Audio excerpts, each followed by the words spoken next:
नमस्कार प्यारे विद्यार्थियों, कक्षा 8 गणित प्रश्नावली 7.1 जिसका पहला क्वेश्चन है कि निम्नलिखित का अनुपात ज्ञात कीजिए। तो आपको क्या ज्ञात करना है? अनुपात ज्ञात करना है।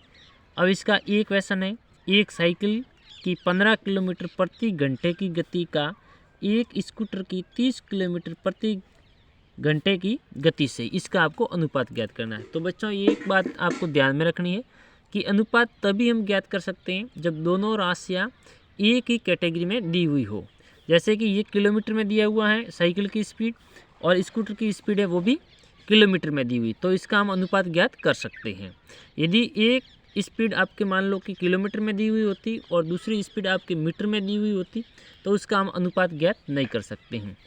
तो यदि इस प्रकार से डिफरेंट होती है उसकी कैटेगरी तो उसको पहले एक कैटेगरी में लेना होता है। तो अब ये क्वेश्चन को हम हल करेंगे। तो साइकिल की गति है वो कितनी है? 15 किलोमीटर। तो हम लिखेंगे साइकिल की गति अनुपात स्कूटर की गति। तो साइकिल की गति है आपके 15 किलोमीटर, तो 15 अनुपात 30। स्कूटर की गति है 30। तो ये साइकिल की और ये स्कूटर की, दोनों किलोमीटर में है तो दोनों किलोमीटर में ही है। दोनों सेम होना अति आवश्यक होता है।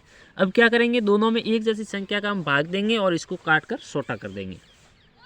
तो 15 में हमने भाग दिया 15 का तो गया एक बार अनुपात, 30 में 15 का भाग गया 2 बार। ठीक है, तो आपके अनुपात कितना आ गया? 1 अनुपात 2। तो साइकिल की गति अनुपात स्कूटर की गति क्या हो जाएगी? 1 अनुपात 2। अब दूसरा क्वेश्चन है आपके,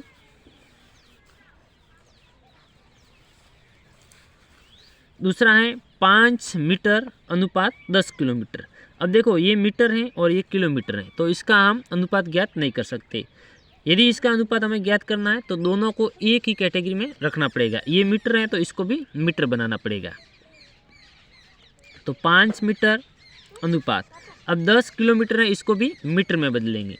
तो आपको पता होगा कि 1 किलोमीटर में 1000 मीटर होते हैं, तो 10 किलोमीटर में कितना हो जाएगा? 10,000 हो जाएगा, 10,000 मीटर। ठीक है, 10,000 मीटर हम यहाँ पर लिख देंगे। 1 kilometre is equal to 1000 metre.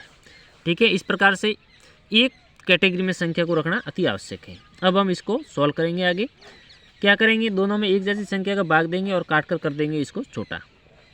तो 5 में 5 का भाग गया एक बार अनुपात, इसमें यदि हम 5 का भाग दें तो पहले भाग गया 10 में 2 बार और 3 जीरो के 3 जीरो आ जाएंगे। तो अनुपात आ जाएगा आपके 1 अनुपात 2000। 5 मीटर का 10 किलोमीटर के साथ अनुपात क्या हो जाएगा? 1 अनुपात 2000 मीटर। अब देखो तीसरा क्वेश्चन है आपके पहले का ही, 50 पैसे और 5 रुपये दोनों को एक कैटेगरी में लेना पड़ेगा। ये पैसे हैं और ये रुपये हैं, तो रुपये को हम पैसे में बदलेंगे। बड़ी संख्या को छोटी संख्या में बदलना है। आई बात समझ में? तो 50 अनुपात 5 रुपये को यदि पैसे में बदलेंगे तो ये हो जाएंगे 500। क्यों? क्योंकि 1 रुपया बराबर 100 पैसे। 1 रुपये में कितने पैसे होते हैं? 100। तो इसी प्रकार 5 रुपये में कितने पैसे हो जाएंगे? 500। अब दोनों में एक जैसी संख्या का भाग देकर छोटा कर देंगे। पहले 0 से 0 हम काट देंगे एक, तो फिर बच गया हमारे 5 अनुपात 50। अब 5 का भाग देंगे दोनों में, तो 5 में तो गया एक बार अनुपात, 50 में गया 5 का भाग 10 बार। ठीक है, तो इसका अनुपात आ गया आपके 1 अनुपात 10। अब बच्चों दूसरा क्वेश्चन है कि निम्नलिखित अनुपातों को प्रतिशत में परिवर्तन कीजिए। तो यहाँ पर दी हुई जो संख्या है, अनुपात दिया हुआ है, इसको आपको प्रतिशत में लिखना है। तो यदि अनुपात में संख्या दी हुई है तो उसको प्रतिशत में लिखना बहुत ही ईजी है। तो पहला क्वेश्चन है आपके 3 अनुपात 4। तो इसको हम इस प्रकार से, ये क्वेश्चन है तो क्या करेंगे, जो अनुपात में संख्या है वही आपके भिन्न में होती है। ठीक है, आपको पता होगा कि किसी भी संख्या को प्रतिशत में कन्वर्ट करना है तो हमें 100 से मल्टीप्लाई करना पड़ेगा और वह संख्या कैसे होनी चाहिए? भिन्न में होनी चाहिए। तो 3 अनुपात 4 है तो इसको हम डायरेक्ट लिख देंगे 3/4। मतलब अनुपात और भिन्न दोनों एक की बात होती है। आई बात समझ में? अब प्रतिशत ज्ञात करने के लिए हम क्या करते हैं? 100 से मल्टीप्लाई करते हैं। 100 से मल्टीप्लाई कर दिया। अब देखो 4 में और 100 में दोनों में एक जैसी संख्या का भाग जा रहा है किसका? 4 का। तो 4 का 4 में गया एक बार और 100 में गया 25 बार। ठीक है, अब 3 और 25 बच रहे हैं, यानी 3 × 25। इन दोनों को आपस में मल्टीप्लाई करेंगे तो ये हो जाएगा 75%। कितना हो जाएगा? 75%। 3 अनुपात 4 है, इसको यदि प्रतिशत में कन्वर्ट करें तो 75% हो जाएगा। इंपॉर्टेंट क्वेश्चन है, एग्जाम में कई बार ये पूछा गया है। अब इसको भी पहले बीन के रूप में लिख देंगे, 2/3 मल्टीप्लाई 100। यदि इसमें कोई नहीं कट रहा है तो डायरेक्ट गुणा कर देंगे, 2 को 100 से गुणा करेंगे तो 200 हो जाएगा और बट्टे में आ जाएगा 3। अब 3 का भाग दे देंगे इसमें, तो भाग देने पर ये भाग जाता है हमारे 66.67। इस प्रकार से जाता है ये भाग। आपके शायद कोई जैसे संजीव, एक्सीलेंट या ऐसी कोई आप यूज़ कर रहे हैं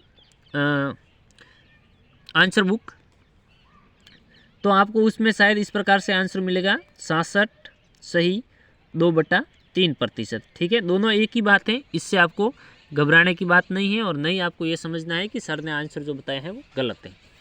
क्योंकि देखो 3 का भाग यदि हम 200 में देंगे तो यहाँ पर भाग दे के भी पता कर लेते हैं, हर काम ऐसा अंश में भाग देना पड़ता है। तो ये भाग पहले हमारे कितनी बार गया, 6 बार, कितना आ गया 18 आ गया। ऑलराइट, 2 बच के 0 उतारा, 6 बार गया 18 बचे, अब वापस 2 बचेगा, पॉइंट लगाएंगे 0, तो ये इस प्रकार से आता ही रहेगा, है ना। तो 66.67% यानी 66% या फिर 66 सही 2/3% के रूप से भी आप इसको लिख सकते हैं। अब आगे का क्वेश्चन है हमारे, 25 विद्यार्थियों में से 72% विद्यार्थी गणित में रुचि रखते हैं। कितने प्रतिशत विद्यार्थी गणित में रुचि रखते हैं? 72%। प्रतिशत विद्यार्थी, कितने प्रतिशत विद्यार्थी गणित में रुचि नहीं रखते? अब आपको ये बताना है कि कितने प्रतिशत विद्यार्थी हैं जो गणित में रुचि नहीं रखते हैं। तो इसका तो डायरेक्ट आंसर आ जाएगा, हम यहाँ लिखेंगे प्रश्न तीसरा है, तो प्रश्न तीसरा, गणित में रुचि रखने वाले विद्यार्थियों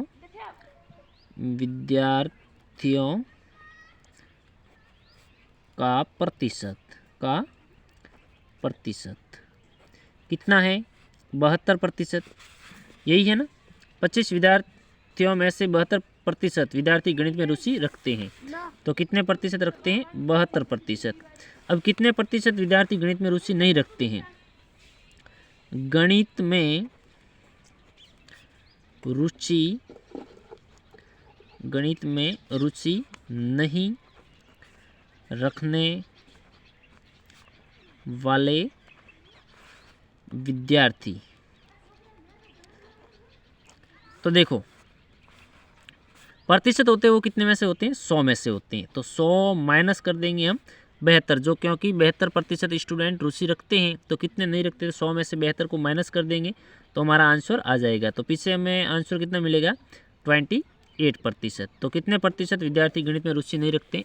28% विद्यार्थी गणित में रुचि नहीं रखते हैं। ठीक है, इसने विद्यार्थियों की संख्या नहीं पूछी है, यदि विद्यार्थियों की संख्या पूछी होती तो हम विद्यार्थियों की संख्या भी बता देते। ठीक है, अब हमारे आगे का क्वेश्चन है,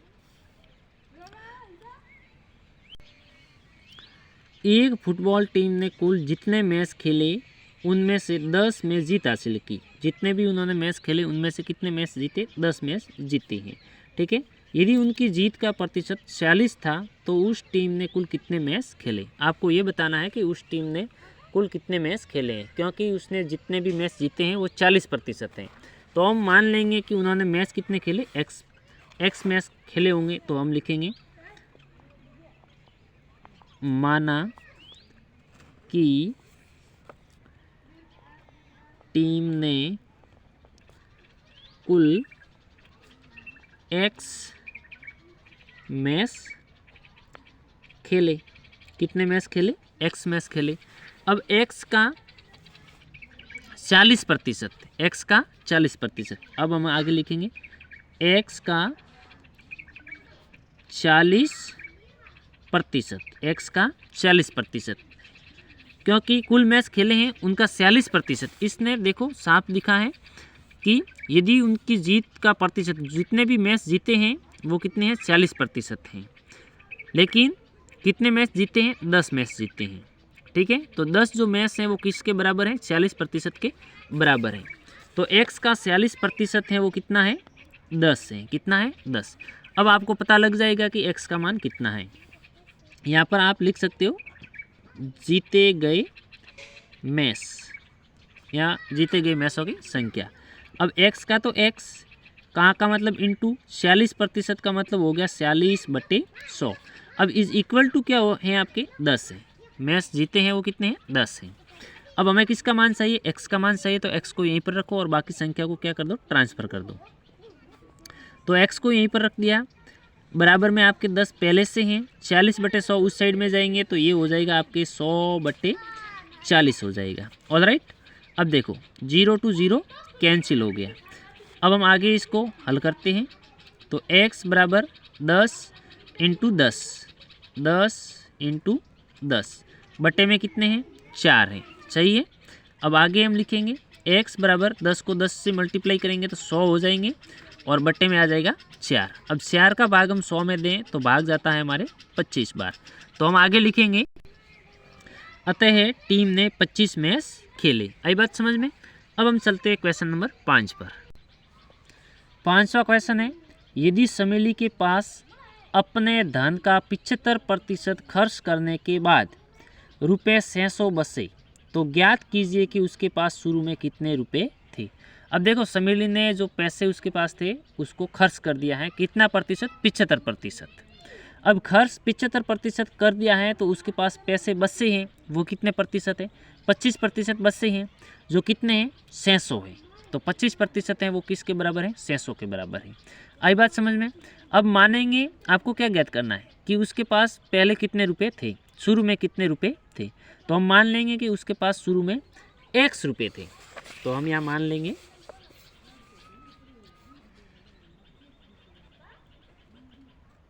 माना कि समेली के पास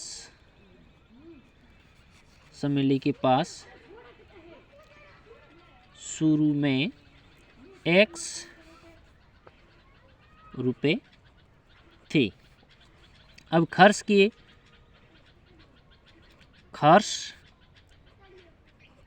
किए 75%, बसे रुपये 100 माइनस 75 इज इक्वल टू 25%। कितने रुपए बचे हैं 25% बचे हैं, जो कितना है 25% जो 600 के बराबर हैं। किसके बराबर है 600 के बराबर है। अब हम लिखेंगे इसलिए x का 25%, x का 25% है वो कितने के बराबर है 600 के बराबर है। तो हमने लिखते बराबर 600। अब x का तो x का मतलब मल्टीप्लाई 25% का मतलब हुआ 25/100, जो किसके बराबर है 600 के बराबर है। हमें x का मान चाहिए, x को यहीं पर छोड़ दो, बाकी सभी को कर दो ट्रांसफ़र। तो x को यहीं पर रखा, बराबर में 600 ऑलरेडी है पहले से, 25/100 उस साइड में जाएंगे तो ये हो जाएगा 100/25। ठीक है। अब जो कटता है उससे काट देंगे, 25 से 100 कटते हैं 4 बार करते हैं। अब देखो आगे x is equal to 600 into 4 यानी 600 के 120। तो शुरू में उसके पास कितने रुपए थे 2400। तो हम लिख देंगे अतः समेली के पास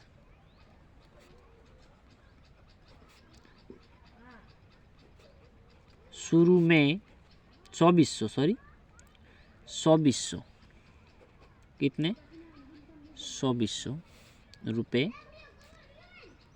थे।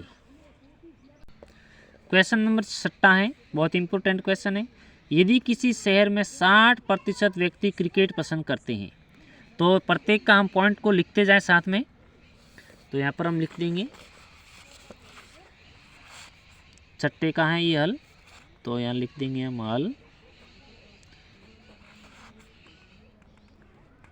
क्रिकेट पसंद करने वाले बराबर 60%। क्रिकेट पसंद करते हैं 60% व्यक्ति, ठीक है। 30% फुटबॉल पसंद करते हैं, यहाँ पर लिख देंगे फुटबॉल पसंद करने वाले, फुटबॉल पसंद करने वाले कितने हैं 30%, और शेष अन्य खेल पसंद करते हैं अन्य खेल पसंद करने वाले, अन्य खेल पसंद करने वाले, तो कुल होते हैं प्रतिशत 100 होते हैं, तो 100 में से हम घटा देंगे 60 और 30 को जोड़ के, यानी 60 और 30 होते हैं 90, तो इज इक्वल टू बस क्या 10%। अन्य खेल पसंद करने वाले कितने हैं 10% हैं। अब हम आगे लिखेंगे, अब देखो और अन्य खेल पसंद करने वाले हैं, ठीक है 10% जो हो गई, तो ज्ञात कीजिए कि कितने प्रतिशत व्यक्ति अन्य खेल पसंद करते हैं। ये तो ज्ञात कर लिया कि 10% अन्य खेल पसंद करते हैं। यदि कुल व्यक्ति 50 लाख हैं, यदि कुल व्यक्ति वो कितने हैं 50 लाख हैं, तो प्रत्येक प्रकार के खेल को पसंद करने वाले व्यक्तियों का यथार्थ संख्या ज्ञात कीजिए। यानी आपको संख्या ज्ञात करनी है कि क्रिकेट कितने पसंद करते हैं, फुटबॉल कितने। तो हम सबसे पहले क्रिकेट ज्ञात कर लेते हैं। यहाँ पर लिख देते हैं कुल व्यक्तियों की संख्या कितनी है 50 लाख है। 50 इकाई दाई सैकड़ा हज़ार 10,000 लाख 10 लाख 50 लाख, ठीक है। इकाई दाई सैकड़ा हज़ार 10,000 लाख 10 लाख 50 लाख है। तो क्रिकेट पसंद करने वाले, क्रिकेट पसंद करने वाले व्यक्तियों की संख्या, ठीक है। यहाँ पर लिख देते हैं व्यक्तियों की संख्या, व्यक्तियों की संख्या। कुल कितने हैं 50 लाख है, तो 50 लाख का क्रिकेट पसंद करने वाले कितने 60% है। 50 लाख का 60%, ठीक है। तो देखो 0 to 0 कैंसिल हो गया और इस 0 से ये 0 कट गया। अभी बाकी जो संख्या बची है उसको मल्टीप्लाई कर दो, तो 6 पंजे हो गए 30, है ना। और कितने 0 बचे 2 2 4 और 1 5, तो 1 2 3 4 5 इकाई दाई सैकड़ा हज़ार 10,000 लाख 10 लाख 30 लाख। क्रिकेट पसंद करने वाले व्यक्ति कितने हैं 30 लाख हैं, ठीक है। आप यहाँ लिख दोगे अतः क्रिकेट पसंद करने वाले 30 लाख व्यक्ति हैं। इसी प्रकार से फुटबॉल पसंद करने वाले, तो मैं यहाँ पर लिख देता हूँ फुटबॉल पसंद करने वाले व्यक्तियों की संख्या डायरेक्ट मैं बता देता हूँ। तो कुल व्यक्ति कितने हैं 50 लाख है, तो 50 लाख का 30%, 50 लाख का 30% का मतलब मल्टीप्लाई होता है। तो यहाँ 0 से 0 और 0 से 0, तो 3 को 5 से, यानी ये हो गया 15 और 00 000 यानी 15 लाख। कितने हो जाएंगे 15 लाख। फुटबॉल पसंद करने वाले कितने हैं 15 लाख। अब अन्य गेम पसंद करने वाले, अन्य खेल पसंद करने वाले व्यक्तियों की संख्या, ठीक है। तो कितने प्रतिशत है 10%, तो हम यहाँ पर लिख देंगे 50 लाख का 10%, 0 to 0 और 0 to 0, ये कितना बचा हमारे 5 लाख। कितना बचा 5 लाख। अन्य खेल पसंद करने वाले व्यक्ति कितने हैं 5 लाख है। तो इस प्रकार से ये हमारी प्रश्नावली 7.1 कंप्लीट हो गई है। आशा करते हैं कि ये वीडियो बच्चों आपको अच्छा लगा होगा, और यदि वीडियो अच्छा लगा है तो चैनल को सब्सक्राइब करें और बेल आइकन को प्रेस करें। अब हम मिलेंगे आपको अगली प्रश्नावली 7.2 में। तब तक के लिए आप सभी को हमारी तरफ से जय हिंद, वंदे मातरम।